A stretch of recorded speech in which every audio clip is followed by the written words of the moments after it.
So without further ado, I will pass over to Richard Slade. Thank you, Keith. Hopefully I'll just go onto my screen share now. We should all be able to see the presentation.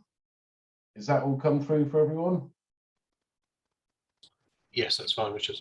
Excellent, excellent. So yeah, thank you everyone, and thank you for the invitation and the opportunity to join you today. As Keith was saying there, we're going to go through the introduction to electrical equipment safety. Now, this was something that we did run as a full webinar some time ago. So we sort of cut it back a bit and thinned it out, but really just focusing on the stuff that's important for the duty holders. So by all means, you know, the full version is on the website and available as a free viewing. So obviously we can share where that is, or we can share with the team at a later date. So initially then, obviously just starting off with the introduction to electrical equipment safety. The bits that we'll be going through are really just for the duty holders to give you a bit of an idea on what responsibilities are. There's obviously a lot of things changed from September last year when the new 5th edition Code of Practice came out. So this one really is aimed at duty holders. So the likelihood is that if you're watching this and you are a duty holder, the term duty holder obviously just means someone who has a legal duty placed on them by the law. We all have a legal duty to comply with health and safety legislation, so it could be said we are all duty holders. So most organisations, however, we usually define the duty holder as a single person responsible for making sure that the organisation complies with all applicable legislation. So typical duty holders include business owners, directors of limited companies, health and safety managers, facilities managers, and even landlords and property owners. So from an in-service inspection and testing, from a PAT testing point of view, as the duty holder, it's your job to ensure that your electrical equipment is safe by putting in place control measures which are proportionate to the risk. PAT testing, or in-service inspection and testing as it should be known as nowadays, is a typical control measure used by duty holders. So in essence, what we mean by this is, you know, high risk items need more control measures to ensure equipment safe, and less control measures are obviously required on the lesser risk items. So to start off then, what is PAT?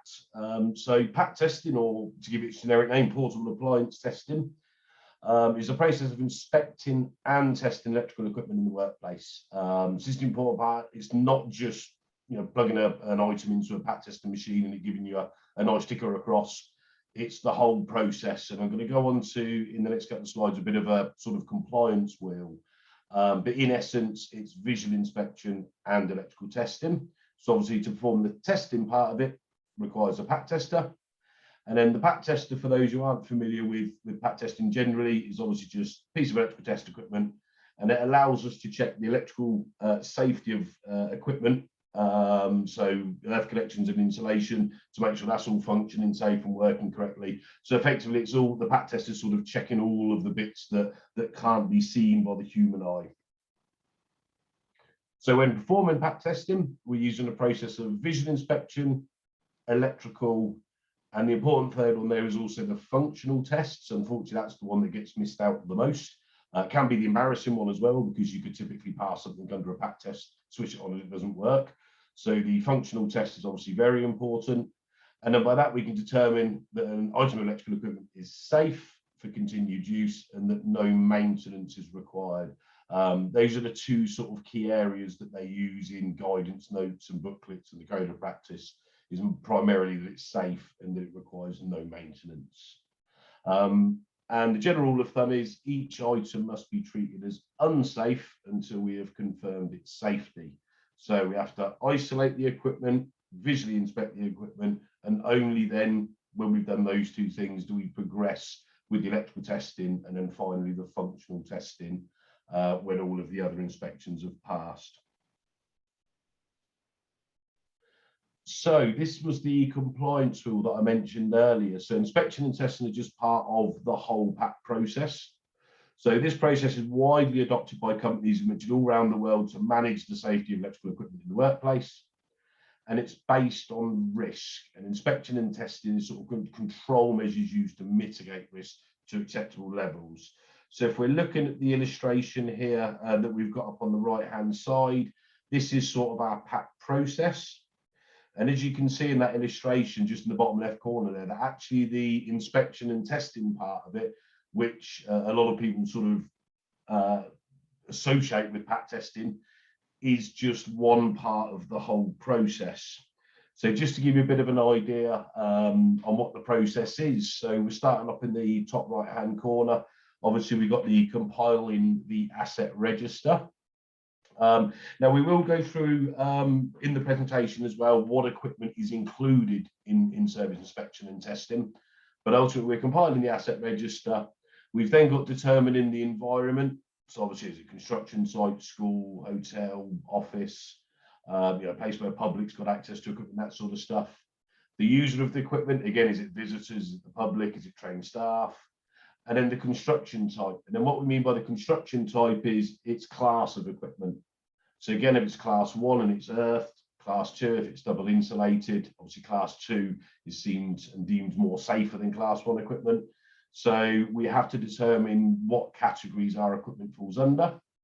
Once we've got that information, we can then obviously carry out our risk assessment. And then once we've carried out the risk assessment using all of the determinations above, we can then define frequency of inspection and testing.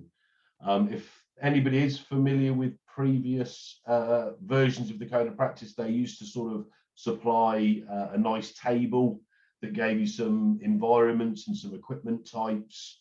And ultimately, that table's now been removed and it's gone right down the route. Now everything is based completely on risk assessment. So again, we're going to touch on risk assessment a bit in the presentation, how you sort of adopt that in service inspection and testing. So once we've got that, we define the frequency of test and inspection. We can then perform our inspection and testing, recording our results, or as I don't call it results, I call it evidence, clearly labeling the assets, obviously if it's pass or fail. And then the important part there, again, maintaining the records, maintaining the evidence that we've done our inspections and tests, we've done our risk assessing, and it's just one big process. So the wheel goes round and round. Obviously, we're adding new items in as they come in. We're removing items from the registers if they're being disposed of, and it's just this ongoing process.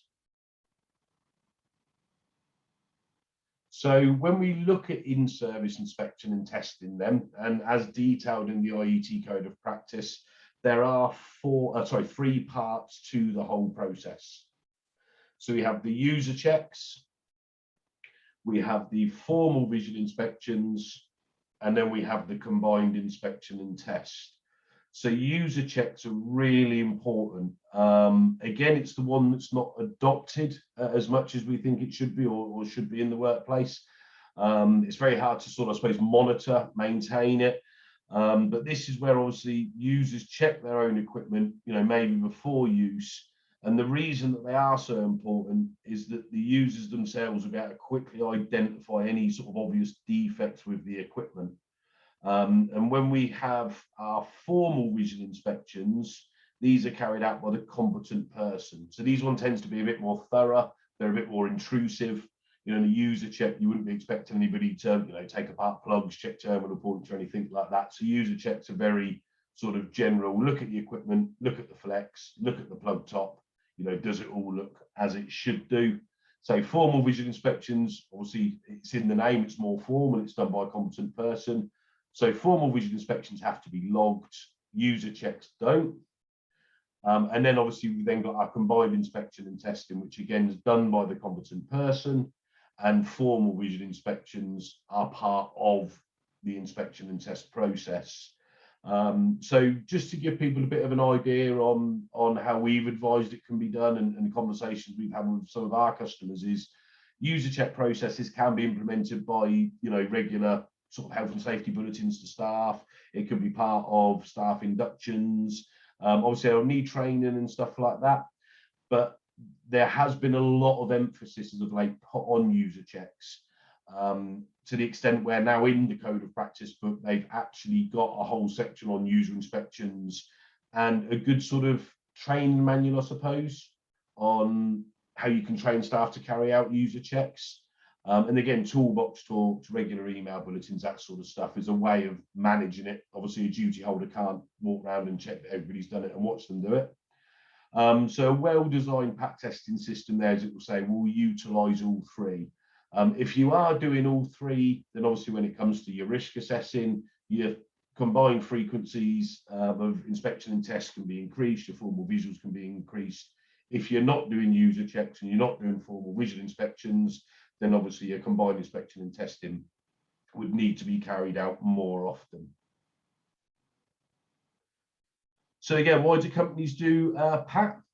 It's a question we get asked a lot, so we always like to sort of give the bigger picture on in-service inspection and testing, because a lot of the time it's thought that we do PAT just to stop sort of people getting electrical shocks. But there's obviously, as you can see here, a number of reasons why we do PAT. So obviously there is a legal requirement to maintain equipment in a safe condition and assess the risks. So again, we're going to touch on the legislation side shortly. The big one is the reducing the risk of fire. So numbers and statistics that we've sort of gathered over the years tell us that the fire risk is actually much more problem and higher than people actually getting electric shocks, which is what a lot of people assume PAT testing is for. Another one on the increase now is identifying counterfeit equipment and the product recall side. So I think the last numbers that we had through from Electrical Safety First was in the last 20 years, counterfeit products have gone up by approximately, I think it was something like 15,000%. Counterfeiters have got very good at counterfeiting. Unfortunately, they've not got any better at safety. So counterfeit products is really becoming a big problem. You know, third-party suppliers like your Amazons of the world and your eBays and things like that, it's not down to them to stop counterfeit being supplied. They're just a platform to sell. It is still down to the manufacturer. So actually identifying counterfeit equipment and stuff like that. And obviously when manufacturers do product recalls, you know, they usually do product recalls because they find a fault or may have an issue with equipment out there. So again, by having user inspection processes, formal visual inspections, hopefully this gets picked up on a bit more and a bit quicker than it would do by just waiting for the engineer to go around and do the PAT test once a year, whenever it's done. And arguably that's where it comes into the new goods inspection as well. Again, another sort of scenario we get asked quite a bit is, does new equipment need PAT testing? There is no legal requirement to say that new goods are inspected. They do need to be added to the asset register that we spoke about in the compliance wheel there. They do need to be risk assessed. You know, we need to determine our frequency of inspection and test. So, you know, actually testing it and visually inspecting it is only, you know, seconds of that whole process. You know, we don't know how equipment's been treated in transit. We don't know how it's been stored. It's got to be added to the register. If it is counterfeit, inspecting new goods when they come in, again, you can find them, or you've got a good chance of finding them before they even enter the workplace. Testing after repair, again, you know, if we're taking things apart, if we're repairing things, we should be carrying out in-service inspection and testing.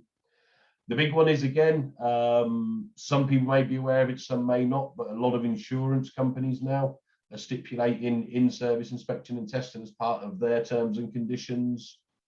We've got the government licensing requirements. So again, you know, if you're you know, a petrol station, or you've got holiday rentals or anything like that, and government licensing schemes, and you need permits and licenses to do it, then again, it may be a requirement there. And then obviously the last one, which nobody ever wants, we have got the fear of the compensation claims. You know, if somebody does get an electric shock, you know, there's that chance that they could claim for compensation. So it's all historic, it's all evidence, it's all records that we've been carrying out PAT testing. So what actually needs testing then? So regulation 4.2 of the Electricity at Work regulations uses the term systems, and this refers to electrical systems and includes electrical equipment. And that's the important part here. It's using the word systems. So electrical equipment, as defined in the regulations, includes every type of electrical equipment from, for example, high voltage transmission, overhead lines, to battery powered hand lamps, torches. So it's important to point out here, and it's in the HSE documents, the HSR 25, that there's no voltage limits in the regulations. It's the criteria is whether damage may arise. So when we're actually risk assessing, we're actually looking at all electrical equipment. Okay, we're not saying everything needs pack testing, but we're talking things like laptops, mobile phones, they're all electrical. They need risk assessment, they need adding to the register. We're talking 3-phase equipment, we could be talking 240-volt equipment, 110-volt equipment. And then it even goes into the area of equipment connect on a fuse spur. So if we have hand dryers, wall storage heaters, air conditioning units that are all on a fuse spur, this all comes under the electricity at work regulations. And these also do all come under in-service inspection and testing. But obviously remembering that the electricity at work regulations only applies to equipment used in places of work and to work equipment. Okay, there is this ongoing thing at the moment, and not so much now, but certainly over the last 18 months, a lot of people are working from home, they're being provided work equipment to work from home. Again, it still would come under the electricity at work regulations. So the duty holder must risk assess all electrical equipment used in the workplace or for work purposes. And as we mentioned there, the ones that get overlooked the most is the battery powered equipment, 3-phase equipment. For some reason, there's this big myth that we only test things with a plug on. And then obviously equipment's permanently connected to the electrical installation. So hand dryers and cookers, that sort of stuff. And then the risk assessment itself will determine the type and frequency of inspection and testing that will be carried out on the equipment and any other safety measures that will be employed. So if we have got additional RCD protector or anything like that, then obviously that can all be considered when we're carrying out the risk assessment. So knowing our legal requirements then. So the law surrounding PAT is not as black and white as people may think. And often many of our assumptions about the law have no legal basis whatsoever. So 2 common examples that we always use for this is the law says we must PAT test everything every 12 months and that we only need to test portable appliances with a 3-pin plug attached. So both of these examples have no legal basis, and we'll go through that in the coming slides. So the main areas of law that relate to PAT are our duties to ensure equipment is maintained in a safe condition and that those persons undertaking PAT are competent to do so, and that we have carried out a risk assessment on the equipment. So the first one up then we have is the PURE regulations. And this says obviously every employer should ensure that work equipment is maintained in an efficient state, in efficient working order, and in good repair. So it's a bit of an odd word choice when they say sort of efficient. When they say efficient, I think it means safety. So we could say the equipment is maintained in a safe state, in safe working order, and in good repair. And now this does cover all work equipment. So, these can include things like your hammers, screwdrivers, ladders, that sort of stuff, but it does also include electrical equipment, obviously. We have regulation 4.2 of the electricity at work regulations. And this is really where we can sort of look at PAT testing in a slide.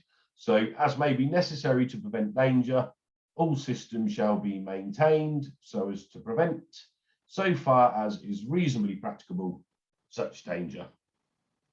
So this applies to all systems. So the legal duty is to maintain them to prevent danger. And it also says here, so far as is reasonably practicable. So, we could say that we're going to PAT test everything every day. It's certainly enough to prevent danger, but it's not reasonably practicable whatsoever.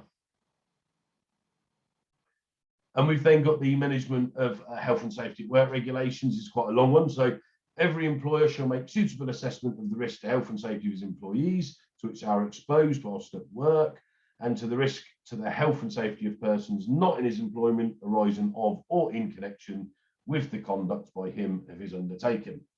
So, this is where it's slightly, because I think the one area that does get missed out quite a lot is a lot of people are very good at risk assessing for employees. But I think where some risk assessments do fall short is persons not in their employment. So, we're talking about visitors, we're talking about the passers-by, the general public. It could be contractors coming on site and bringing electrical equipment on site. This all needs to be risk assessed. We could be talking about landlords. Landlords are considered as duty holders and things like that. So we've got our legal duty to risk assess, and we have to think of not just only the risk to employees, but also the people that aren't in our employment. So again, just one to sort of bear in mind for in-service inspection and testing there as well. We put this in because, again, it's another one that we get asked quite a lot, being a landlord, whether it be residential, commercial or industrial. So again, if we're in landlords, we're also considered as the duty holder. Now, it does slightly differ, maybe the requirements, as the electricity works sort of primarily covers commercial industrial premises, and things can vary depending sort of on the premises type. So, it could be a HMO, it could be commercial, it could be industrial. But, it also depends on whether the landlord's provided the electrical equipment in the first place. Obviously, if they haven't provided the electrical equipment, then, it's not part of the remit. So if you are a landlord, obviously things that you might want to consider is, primarily is the fixed installation safe? The equipment that we're inspecting and testing is only as safe as the supply that we're plugged into. So, we need to make sure that we've got our fixed installation safe and up fully tested. It used to be called periodic. I've got to stop calling that now. It's EICR now, I think, is it Electrical Installation Condition Report. What equipment do we provide? So is the equipment provided suitable? Is the equipment maintained? Providing instructions for use. So again, instruction, things like that is handy to have, because it normally give you guidance on, how you clean the equipment, how you maintain it, how you keep it in safe working order. Is there a process in place for reporting or, of damaged equipment or any faults? That needs to be down in black and white. Obviously, we still have to perform the risk assessment, even as a landlord. And then we've also got to consider insurance and licensing requirements again. One thing that we do get asked is, if insurance companies say do stipulate 12 monthly, but the risk assessment says we can do more, you can either contact the risk assessment, read carefully into the small print, because they may play on words a bit with it. But generally, if they are asking for 12 monthly, then the advice would be test 12 monthly, do your risk assessments. But if there is equipment that you think is required more frequently than 12 monthly, then obviously do that as well. Bring that more frequent testing in place, but obviously use the maximum as whatever the insurance companies really are stipulating. We've then got the competent persons. So again, a question that we get asked quite a lot is, how do you be competent to do risk assessments, how to do in-service inspection and testing? So this will be the last bit that we look at from the legislation point of view. So Regulation 16 of the Electrical Work Reg say, no person shall be engaged in any work activity where technical knowledge or experience is necessary to prevent danger, or where appropriate, injury, unless he possesses such knowledge or experience, or is under such degree of supervision as may be appropriate, having regard to the nature of the work. Deep breath. So a nice long one again there. So if danger can arise, basically, we need to have suitable knowledge or experience. So again, this is as close as we get to who can pack test. It's important that we keep our files up to date. We've kept up to date with the latest knowledge, and we've got that experience to deem ourselves competent. Now, as we saw earlier in the regulation, we've got to be competent, and that requires us to have knowledge or experience to avoid danger and injury. This is the important part here, is in each organisation, the duty holder must decide who they deem competent and what evidence of knowledge or experience they require. Now, again, the reason why this one's quite important here is there's this assumption again that, you know, we can watch a half-hour DVD and be trained to do pat testing. You know, we can go and sit on a day course and be trained to do pat testing. We can go on a sitting guilds course and do a 2 or 3 day training course. Now, absolutely all of those contribute to, you know, the knowledge part of it, but it's the duty holder that must decide who they deem competent. You know, if I was just testing 2 or 3 vacuum cleaners that are exactly the same and I was testing them every 12 months, that would require a level of competency. If I'm an electrician or a contractor and I'm going into all sorts of environments and coming across all sorts of equipment, that's a completely different level of competency. So a single training course alone may not necessarily deem you competent. I think in some ways, when you get a certificate of competency for sitting on a course, I don't think is always correct.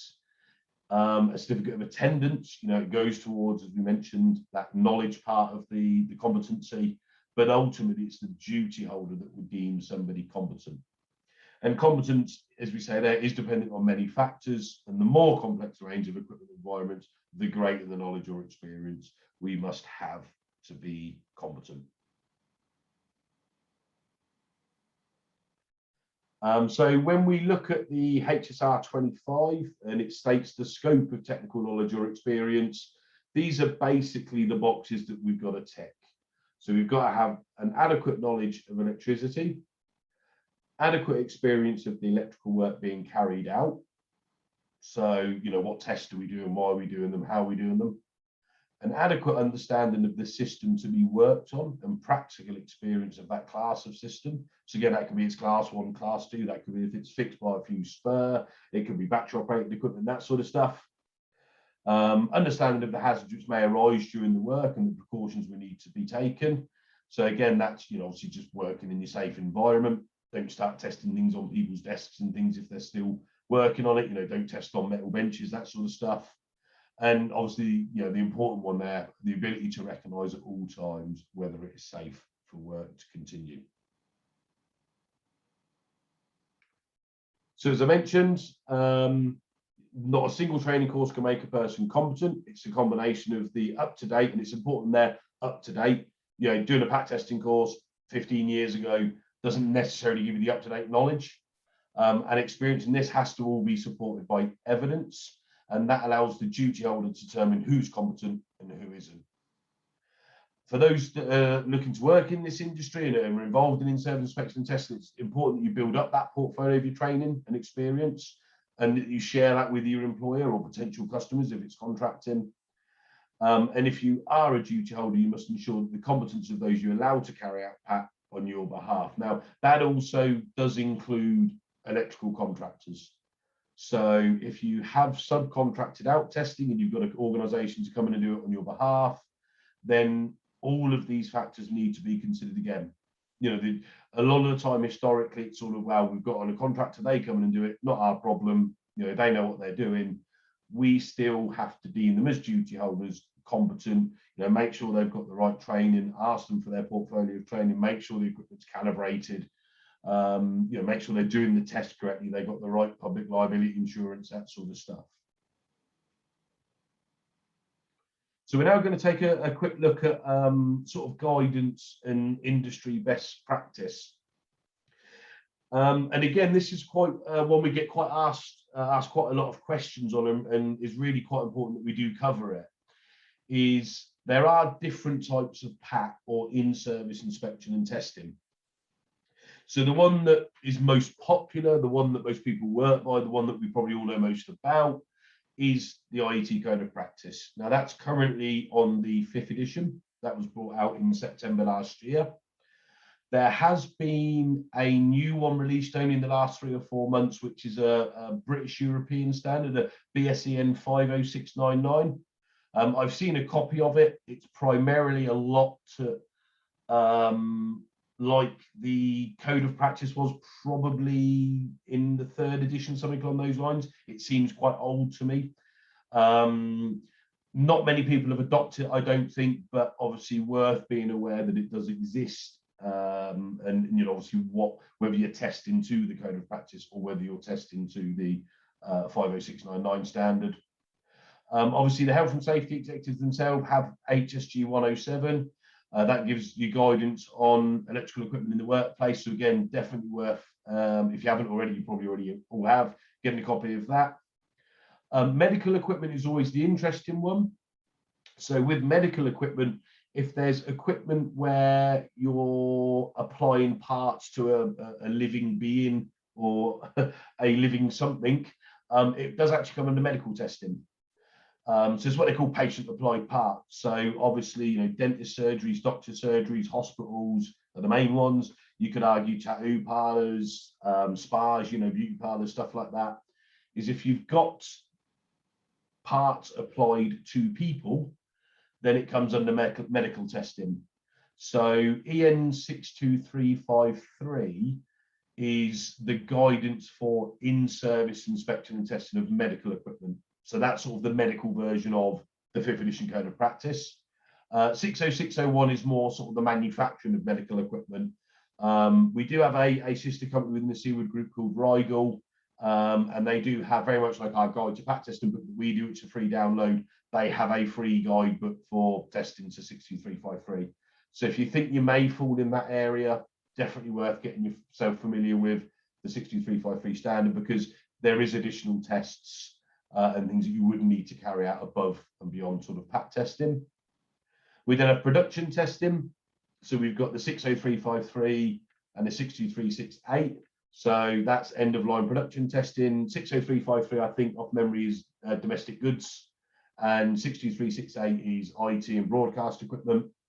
And then we have 50191 standards, which is more to do with the testing area, you know, flashing beacons, cut-off isolation switches, you know, rubber matting, that sort of stuff. If you've got hire equipment, so it'd be tool hire, or it could be event hire, broadcast hire equipment. And if you are a member of the HAE, and I think the HAE also cover audio equipment as well now, there's an offshoot of the HAE, they do actually have their own code of practice. And within their code of practice, it does mention in-service inspection and testing. And then finally, we've got the testing after repair. So again, just recently, they brought out the 50678 standard, and that covers testing after repair. So that goes into, you know, the above and beyond test, if you like, that you do after repair. Now, we're not talking, you know, if you change a plug or pop a fuse out and replace that, you know, we're not calling that a repair. If you're taking equipment apart, rewiring it internally, that sort of stuff, there is a standard also for guidance on testing after repair. But the key bit here is whichever guidance we work to, we must always keep our records. So additional guidance that you can use as well. I'm just keeping an eye on time here. There is some excellent free guidance available. Electrical Safety First are the charity, you probably all know of them. But they do a landlord's guide to electrical safety for England and Wales. They do the landlord's guide to electrical safety for Scotland, and they do like a landlord's interim checklist as well. So if you are a landlord, if you are supplying electrical equipment, that's a great booklet to have there. As I mentioned earlier, we've got a lot of support material for guidance on risk assessment and stuff like that. So any webinars you've run in the past, including the longer version of this, we've got the webinars on demand section on the website. We've actually good timing today because we do a guide to pack testing book. So effectively, it's sort of a cut down version of the Iet Code of Practice, a bit of a shorter, more digestible read. I actually rewrote and updated all of that over the last month or two, and it went live, I believe, about 2 hours ago.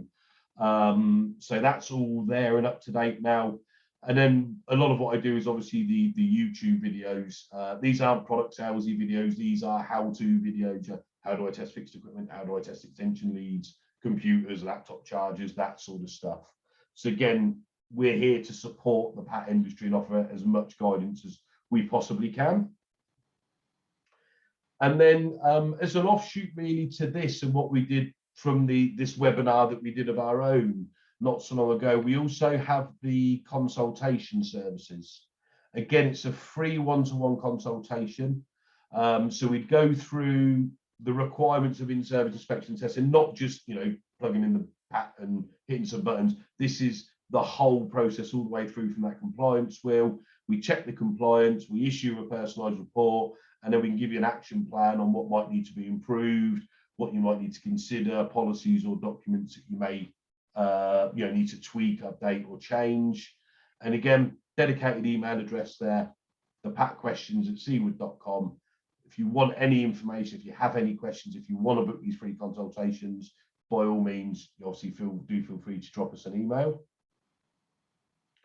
So just looking finally then at the risk-based processes then. Again, risk assessments is everything you all know, so we won't go into too much detail on it.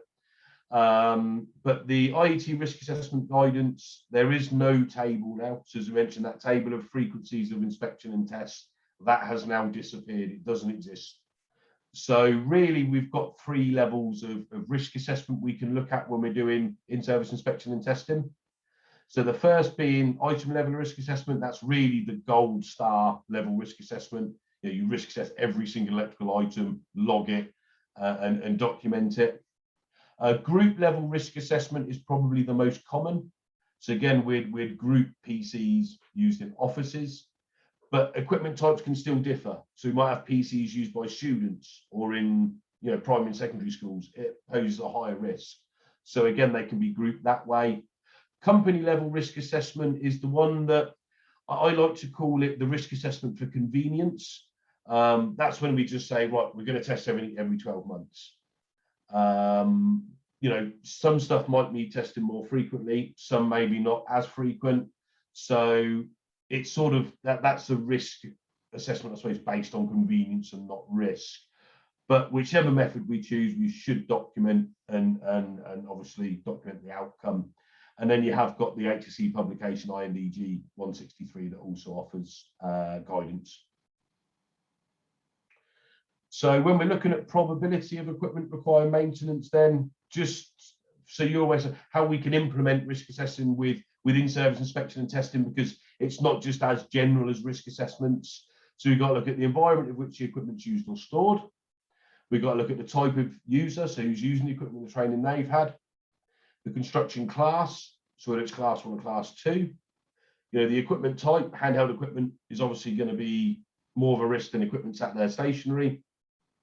How often the frequency of uses. So again, the Christmas tree lights that come out once a year, you don't want to be testing them every week. The installation method, you know, is it a plug-in item? Is it fuse spurred? Has it got additional RCD protection? That sort of stuff. Service intervals and intended life cycles. Again, manufacturers will recommend how many hours or how many days, weeks, months, years you can get out of a particular piece of equipment. Obviously, the age of the equipment, the older it is, the more maintenance it's going to require. And any previous repair, maintenance and test records we got. So the best form of risk assessment we can do for in-service inspection and testing is looking at previous test records. So they can affect probability. And then the impact, obviously, again, the environment can still affect the impact. Working on a construction site is going to be a lot more dangerous and have a bigger impact than equipment we're using in an office. Again, the type of user. The equipment construction class, again, will affect the impact. The equipment type, again. Does the equipment provide an essential service? So, you know, if it's servers and things like that, the impact if they was to go down because it weren't being maintained, if it's equipment used in a hospital, that sort of stuff. And then again, we can look at other control measures in place. So, you know, RCD protection, PPE, that sort of stuff can really reduce the impact of equipment requiring maintenance. So one thing that we've used in the past is probably a method that you've always seen. The best way that we found to do it is using score-based systems. And this is how we can sort of wrap in-service inspection and testing into risk assessment. So use the scale from 0 to 10 to assign the values for probability and impact. The values then multiplied to give us a risk score of the 100. And then what we can actually then do is band up those risk scores and create frequencies mapped to those bands. So you get a good example there at the bottom that your 1 to 20 could be low risk in-service inspection testing every 5 years. And we've just given an example of a high risk one there, you know, a 9-inch grinder on a construction site. The probability of maintenance is high because obviously the environment it's being used in, where it's being used, how it's being used, we'll score that a 9. The impact, you could be outside, it could be damp, it could be wet, it could be the public around. Again, that's high, so we'll score that 8. Gives us a total of 72. And the bands that we might use would say 70 to 90 would be 3 months. Anything 90 to 100 could be, the risk is too high. We need to mitigate that risk. So you can band them up. Now, one thing that we have produced following on from the 5th edition is we have produced a risk assessment form and template. So the 5th edition risk assessment webinar that we've done that's on the website will explain how this all works. But effectively, I've created a spreadsheet that enables you to put your own equipment construction types in, installation methods, factor in user check, service life. Other factors could be insurance, stipulating every 12 months and stuff like that. And it'll actually do all the calculations for you. You can settle your own bands, and it basically gives you your electrical equipment risk register. It's free to download. There's no charge for it. So again, a tool that might be able to help there. Within the software, so if you are using our systems, we've got risk assessment tools in the software where we can put in our factors and it will recommend frequencies of tests. We've got them in the products, so the Apollo downloadable testers, we've got risk assessment tools in, and we actually do a free app as well now that's just been launched called Pat Mobile. But that's for logging results and doing reporting. But within that free app, it also has a risk assessment tool in there as well. So just finishing off then, this is the last couple of slides. So records can aid demonstration of compliance and allow useful analysis of equipment condition. And this is the interesting part, although keeping records is not a legal requirement. Maintenance records, including test results, preferably kept throughout the working life of an electrical system, will allow the condition of the equipment and the effectiveness of maintenance policies to be monitored. And without effective monitoring, duty holders cannot be certain that the requirement for maintenance has been complied with. So although it doesn't say anywhere that you must, as a legal requirement, keep hold of all your records. But if the legal requirement is to know if equipment requires maintenance, you can't actually know that without having previous records and history of that equipment. So it's really important that we do keep that. And then the last slide is there. So this is really what we're looking at in terms of what we need to keep as records. So inspection and test records, whether it be manually software or mobile devices, we have to have asset ID, location, asset description, visual inspection, electrical test results, repair logs, disposal records is important, the operative of who did the test and the test instrument serial number. And as I mentioned earlier, as part of the overall policy, competency records of who's doing the testing for us, calibration of the test instrument, ongoing instrument accuracy. There is a requirement in the Code of Practice that we're doing ongoing checks of instrument accuracy in between the recommended annual calibration. The obvious one there, we got our RAMs, and then other supporting documentation. So that could be trade associations stipulating certain things, that could be insurance companies stipulating certain things. So quite a lot there to be maintained, and these things really all should be included within your records. So I think that's sort of, hopefully I didn't go too long over. No, that was very good. Was I sort of bang on time there? Yeah, yes. I mean, I must admit, I always thought 12 months for portable equipment was the thing. Yes, that is very, yeah. Can you see me, or do I need to stop? You can stop sharing if you want, and put your photo up. Yeah, I must admit, I always thought 12 months was the legal bit. So it was interesting to find that it's not. And I do like the fact they do landlord guidance, because I do think that's one area that especially with the fires and what have you in rented properties. We have got some questions.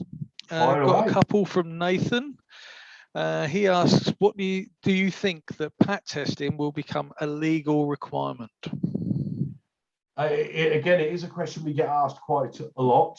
The Code of Practice, I think, was first come round in 1992, 93. I think the legal duty is going to be to maintain and inspect electrical equipment. Personally, I don't really see it ever become an illegal requirement per se.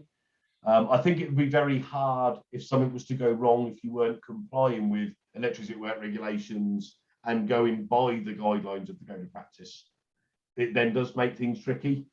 But in all honesty, I can't ever, I think there's so many scenarios within service inspection and testing and so many environments and requirements that I think it'd be very hard to write one law around doing it. Yeah. But yeah, it's important we call it in service inspection and testing. If you get a copy of the latest Code of Practice, they've actually removed all of the words portable, portable appliances, PAT. It just says equipment now. And the second question, he says, what do you consider is good quality training for somebody who's going to do PAT testing? Again, it really just goes down to what you're testing and sort of the equipment that you're testing. Again, I don't personally think there's any right or wrong to training.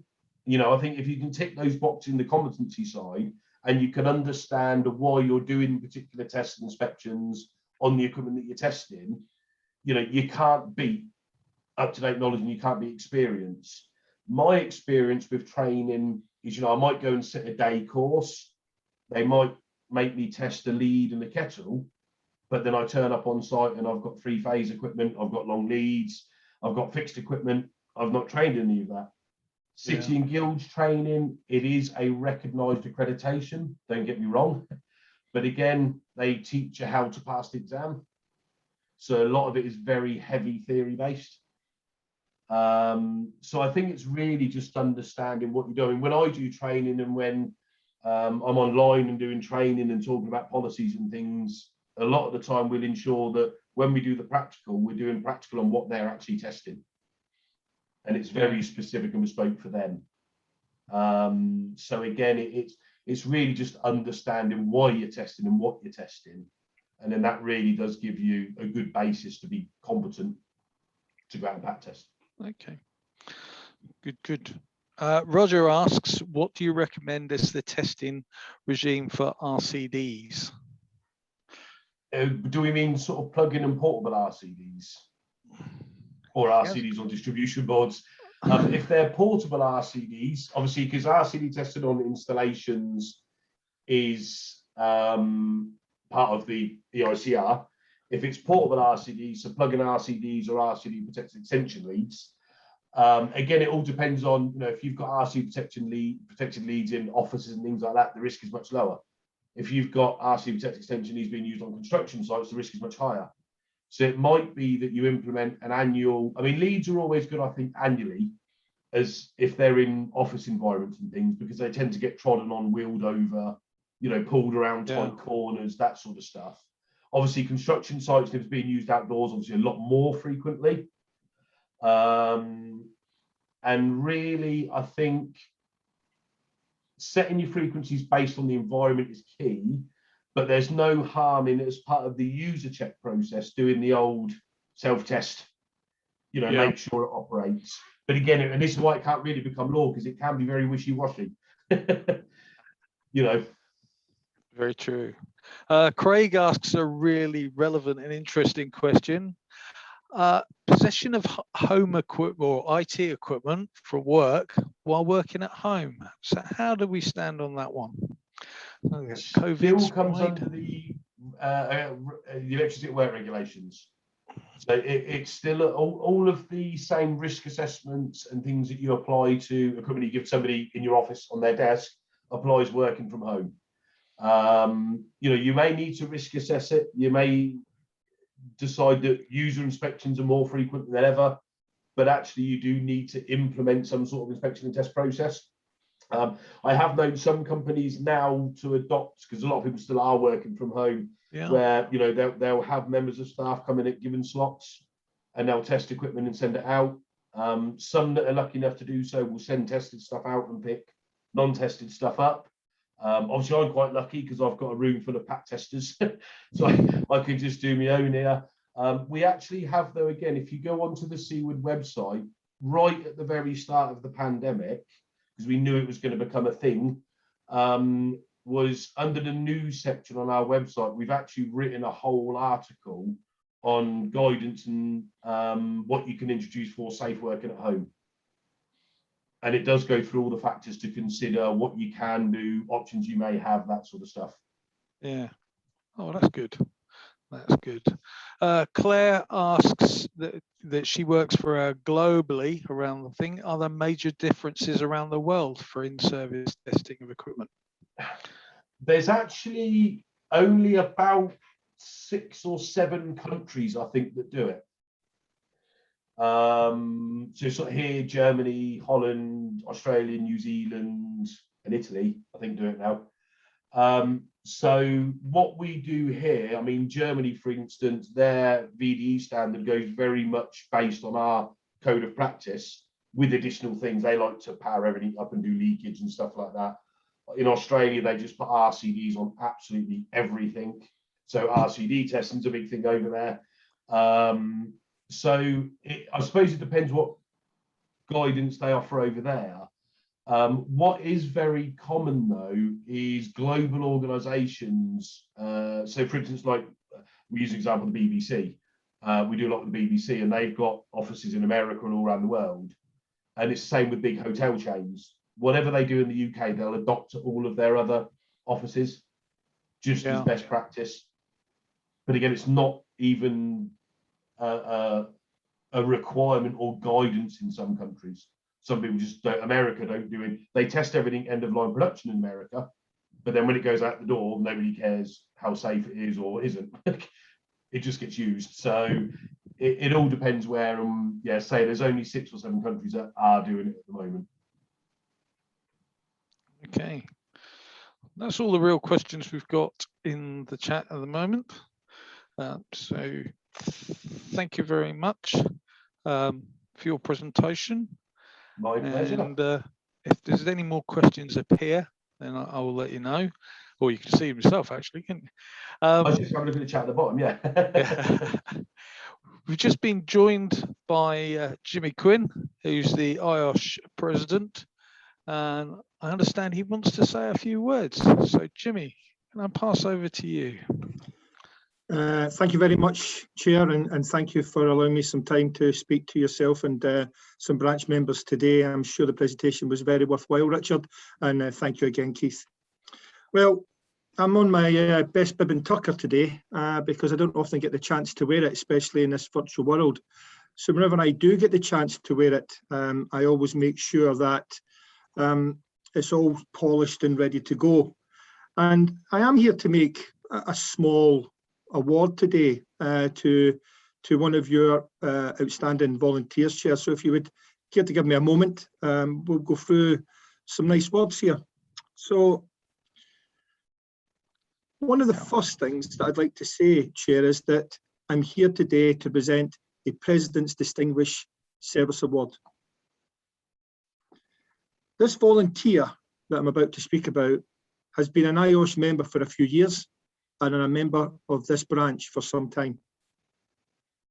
When I read this nomination, myself and Louise specifically, along with Sunita and Andrew as IPP, my thoughts were this nomination was fantastic. It was a brilliant write-up, one of the best that I've seen. And the level of content just highlighted how much this volunteer has done. They have gone above and beyond and made a significant difference, not only to IOSH in Wales, but further afield. Unfortunately, Keith, I don't have enough time today to talk about everything that this amazing, prolific volunteer has done and was covered in the form and all that they have done, but I'm sure you'll agree when you find out who it is, that they are a very deserving person. The nomination spoke about how they have worked tirelessly to ensure that this branch better served its members, reminding everyone that although you're all volunteers, you all have a responsibility individually and collectively to ensure this branch continues to flourish. And having known this person for some time, I can absolutely see them saying those words. They fought for better succession planning within the branch structure, realising the importance of giving others an opportunity. Through the work they have done and through the leadership, there is now a system in place that allows others to step up. They stepped down from position in the committee because they wanted to ensure that for this very reason, others had the opportunity to grow in these roles. I've already let the cat out the bag, and it was very hard not to mention it. But of course, Tudor, my dear friend, yes, it is absolutely you that we're talking about as the hairs in the back of my neck stand up. It's my honour and my privilege, humbling, to announce you as a recipient of the PDSA, a President's Distinguished Service Award. The award is the highest level of recognition that as President I can reward, and it's absolutely done its job by rewarding you. You've encouraged this branch to be the branch that led. You've been instrumental, provided outstanding leadership and support. You embraced the challenges of COVID, partnering with other branches. You were instrumental in leading the branch, receiving its first award, which recognised the work of South Wales Safety Alliance. You've been a huge influence beyond IOSH, the work you have done within the community, the Welsh Assembly, and let's not forget what you do for young people. And that, particularly for me, is where your strength lies. It's impossible to cover everything on here, given to IOSH, the branch, individuals and NOSH in general over the years. You've contributed so much. You truly are, Tudor, inspirational. I can't do the nomination of justice. There was so much in there. Some of the words mentioned in the nomination will give you an idea of exactly the person you are. Collaborative, innovative, visionary, mentor, influential, leader, approachable, knowledgeable, caring. They all describe you and what you stand for. You're an amazing, inspiring, and exceptional volunteer, always going over and above and beyond. And I know you will continue to do so and continue to inspire as you have done me, my friend. Louise couldn't be here today, but want to pass on her congratulations. So she's recorded a short message, which Paul will play now. Thanks, Paul.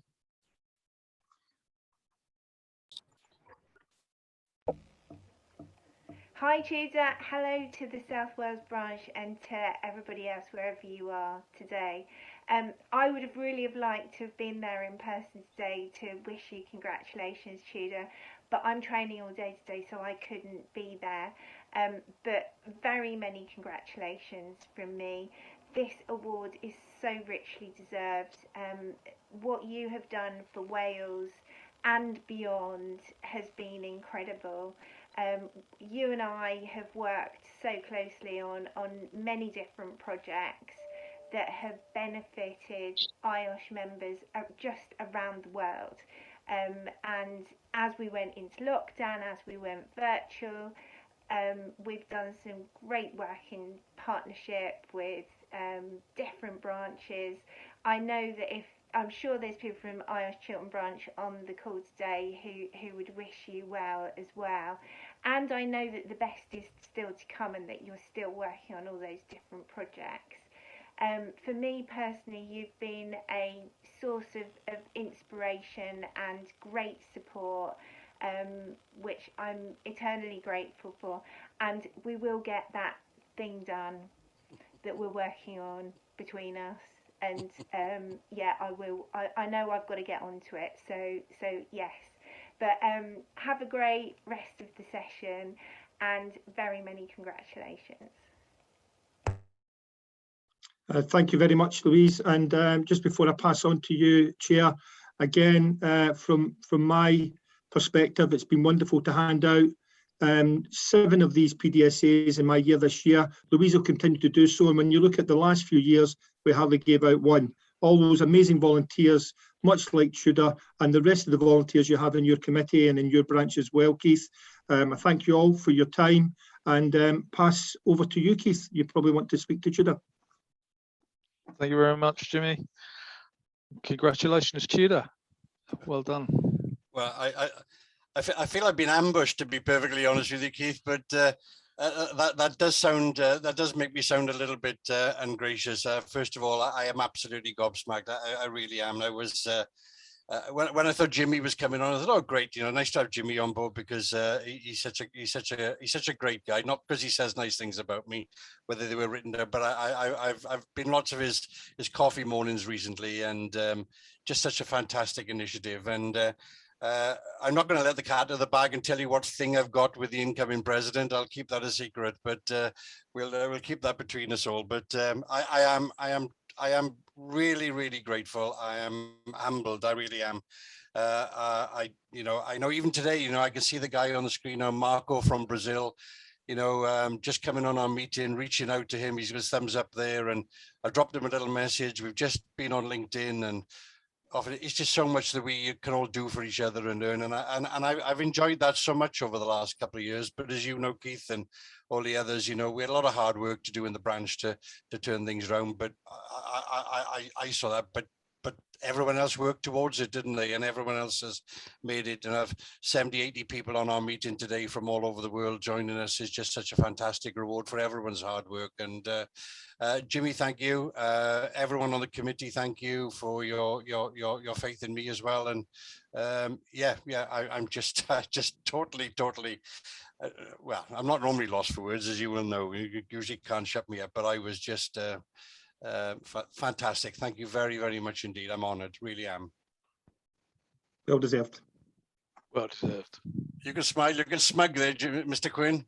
Well, I'm really glad that the committee did their job. They didn't tell you about it. We turned up, bang. Paul, the stuff that was going on behind in the background, Louise getting a clip in, well tied up, everyone. Good and stuff. Wonderful to see you being ambushed in a nice way. Wonderful. I'm very Very honored. smug I am, Tudor. Very smug. And the work goes on, Jimmy, doesn't it? The work goes on. Of course it does, sir. And you're not going to stop, neither am I. No, I'm not. So we're good. Not. Thank you very much. Thank you all. Yeah, I'll disappear and I'll leave you to your meeting. Thanks, everyone. Take care. Bye-bye. Speak soon. Bye-bye. I haven't a chance, Keith, to put out anything in the chat, but thank you. If for all those people who are still online, who've offered their congratulations and thanks, then just take it from me that I am very, very grateful, and thank you for all your good wishes. Okay. Actually, it's going to be over to you for your presentation. I was just going to say, perhaps you didn't want me to say anything. That was just if you're ready. I just thought it was wonderful timing, actually. Yeah, lovely, great stuff. Great. Well, look, I see we still got about 40 odd people on the call, but I hope people won't disappear too much, because we're just going to talk about something purely related to Wales, because it's about innovation, it's about collaboration and engagement, and I hope everyone will take something for it. And for timing purposes, I'll be 10 minutes on the presentation at the most, and then chance for some questions after. So look, there's you've got the main points I'm going to talk about now in the next in the next few minutes, and so opportunity for some questions at the end. So if I can move on to the next slide, Paul. So look, it says All Wales Health and Safety Groups Partnership, and I'll practice my Welsh now. Partneriaeth Grwpiau Iechyd a Diogelwch Gymru Gyfan. And I'm not a Welsh speaker, surprising to many, but I'll have to learn to get that to roll off the tongue. How did we originate? Well, look, it's rooted in the excellent history of collaboration and engagement we have within the South and West Wales region, and particularly the South Wales Health and Safety Alliance, which has been a really, really strong organisation across the years.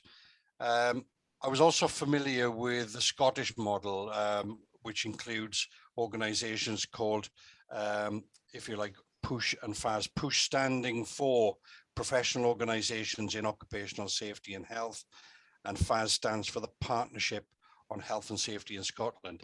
There's a really good diagram. I will be more than happy to make certain that's shared, Keith, on our website for those who would like to look at that.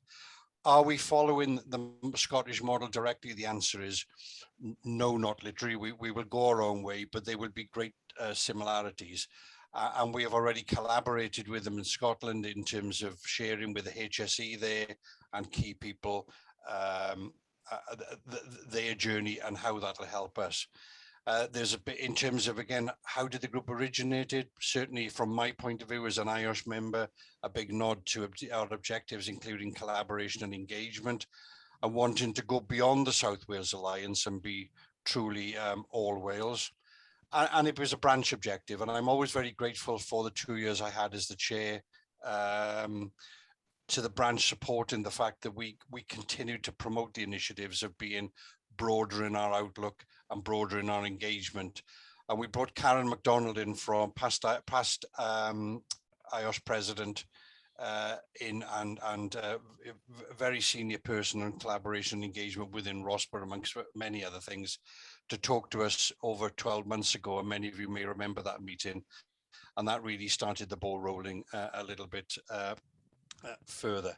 I generally, and many people in the branch, had a desire to know that we could do more and could achieve that. Next slide, please, Paul.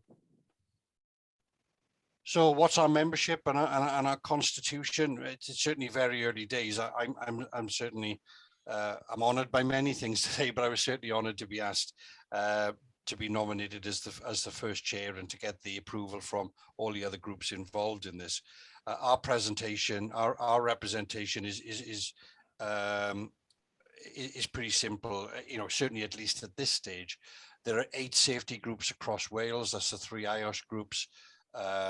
South and West Wales Safety Group, double IRSM, etc. There's 8 groups. We don't have a formal constitution at the moment. We'll certainly be working on that. But this is part of our objectives. And, you know, and in terms of our membership, you know, in constitution, this has sort of just recently been agreed, or membership at least, over the past few meetings, which concluded earlier this month. We're going to look to build links and involve other safety groups in Wales. So it would become news to you, but it was certainly news to me that there are other safety organisations in Wales.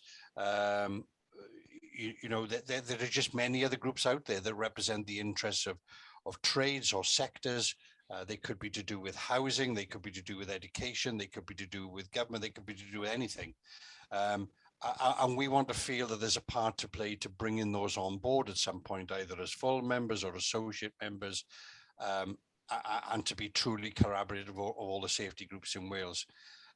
Membership in a way would be sort of by default. In other words, if you're part of a membership group, we would look to make certain that you're part of our wider group. It's not a membership, there's not fees, and there's not linked to anything like that. It's membership by association. We're going to be obviously be talking about you know, constitution and structure, collaboration, and opportunities more over the next when we get to our first meeting later in October. Next slide, please, Paul. So, you know, what stages are developed? Well, I've already alluded to it. It's very new.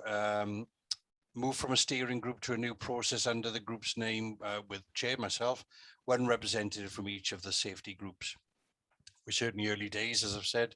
Our first meeting is planned as I put committee exclamation mark because it's not that formal. It's just everyone coming together, and we'll have that in October. And we'll update on some of the short-term plans, even some of which I'm going to talk about in a moment, and certainly maybe come from questions. And working to make ourselves available, make ourselves available to the Welsh Government's Health and Safety Forum, which I will talk about in a moment. Next slide, please. So yeah, we do have objectives. We have established 5 objectives. This is just some words taken from them. Each group, whether it be an IOSH South Wales or IOSH North Wales, West Wales or IRSM, everyone will have a copy of these, and they will have a little bit more as we move forward. And as we derive a constitution and everything, these will be shared with everyone. And part of the objective then will be to make certain that being truly collaborative, that gets shared across the members of each group so that they understand our purpose. But here's some key things to take forward. To have a strategy that aligns with the Welsh Government, the Health and Safety Executive, and all appropriate agencies. A safe work agenda for Wales, using group and member specialisms and expertise to develop safer workplaces, creating collaborative opportunities for consultation and contribution, and sharing good practice. So that's for those who want to know what the group is about. There it is in a nutshell. Yes, there's a few things on the periphery, and these will grow, but the working party, including the HSE, I would say, including Karen MacDonald, including Anne from South Wales Safety Alliance, and representatives of all the organisations in Wales, came together as we developed and agreed those over the last few months. Next slide, please.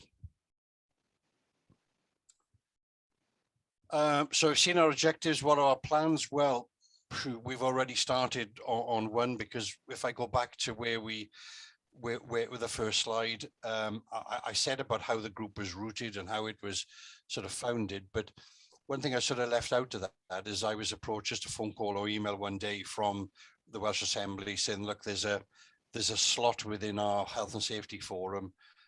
Probably wasn't actually called Health and Safety Forum then, because this is back last December time, I believe. Do you want to sit in that chair? Well, I couldn't take that just on the basis of a phone call. So we set about being more formal and create what you've seen as the All Wales Health and Safety Groups Partnership. So as soon as we were formed, I went back to the assembly and said, the guy said, "Hey, look, we're ready now. We've got a group, and we've got me." And he said, "Oh well, yeah, things have changed a little bit, you know, since the local assembly elections. We haven't met. We've got a new chair.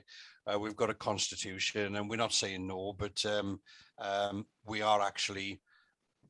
Sort of, he seemed to give the impression they were happy where they were at the moment. So that came as a little bit of a disappointment, but there's, as they say, there's more than one way to skin a cat.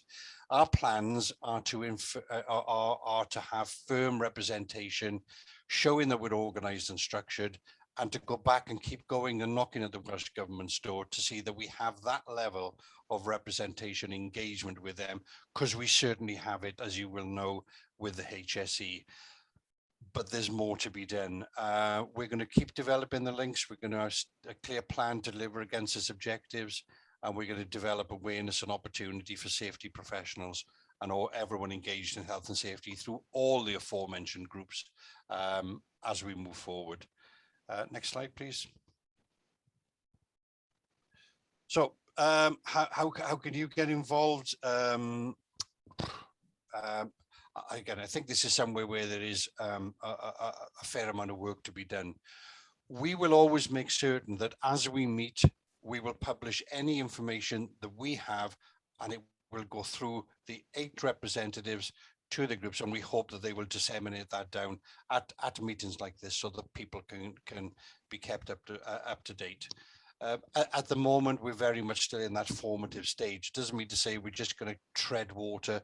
You know, we're going to start to try to get some teeth and some purpose and some body in what we're doing. We will still be lobbying the Welsh Government through the HSE, but even we, as some people will know, our links with the HSE are a little bit sort of stretched at the moment because of some changes that are going on there.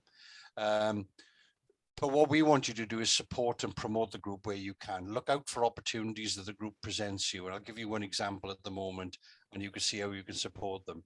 Advise us through your own branch representative of matters that transcend the branch and are Welsh-wide, and advisors of safety groups that are underrepresented, those that can benefit from being involved. So there's some tangible things that everyone that's on the call today can take away and look at. And I'll just say one thing. HSE have often at their annual update, which is one thing that was mentioned at the start, have always talked about, you know, the objectives, whereas their clear purposes and so on. And we'd like to think that when we revisit those, because they've been hijacked, unfortunately, by COVID over the last couple of years, that when we see what the priorities for Wales with the HSEs, there's a view to setting up working groups, collaborative across all the bodies in Wales, all the health and safety groups, to work maybe on a 6-month project on each of them to look at how we can add more to those objectives to make them work, but obviously take more from them into our groups. And that's just one clear, tangible thing that we can all work to and be part of. And apart from that, I'm just to the next slide, I think, is questions. I'll leave that back over to yourself, Chair. And if I could take the stupid grin off my face, I'll try and answer some questions if there are any. So at the moment, we have no questions at all for you. All right, okay. I know there were a couple of things that you and I discussed, which were just about how will the Always Group support the branch, and I'd like to think that it'll support the branch by just creating greater opportunities, greater awareness, greater purpose, and all the objectives that IOSH has as an organization, whether they be locally, nationally or globally, will be met, hope will be met in some way by what we do. And yes, in terms of coordination as HSE, I think we've always had, Anne would certainly nod and say, yeah, we know we've had good coordination with HSE, but it needs to transcend wider across Wales and have much more than the good work, very good work that we've already done. Just as Jimmy said, really, it's all about collaboration, isn't it? Yeah, it is. What better way to do it than through collaboration? Yeah, there's plenty of work to be done on it, and everyone can get involved in these challenges, Keith, and go forward, isn't it? Yeah, very much so. Right, thank you very much, Okay. Tudor. Thank you. So, thank you all for taking the time to attend. Thank you very much, Richard, for your presentation and sharing your knowledge and experience with us. It's really good. And thank you those who posed questions. It's always good to have questions that somebody can answer. We look forward to welcoming you all at our next future meeting. Next one is due on the 28th of October. We'll update the details on the branch website as soon as we have them. Could you please take time to complete the short post-event questionnaire, as your feedback is truly valued and we utilise it to shape future events. Stay safe, stay well, and stay connected. Thank you. Many thanks.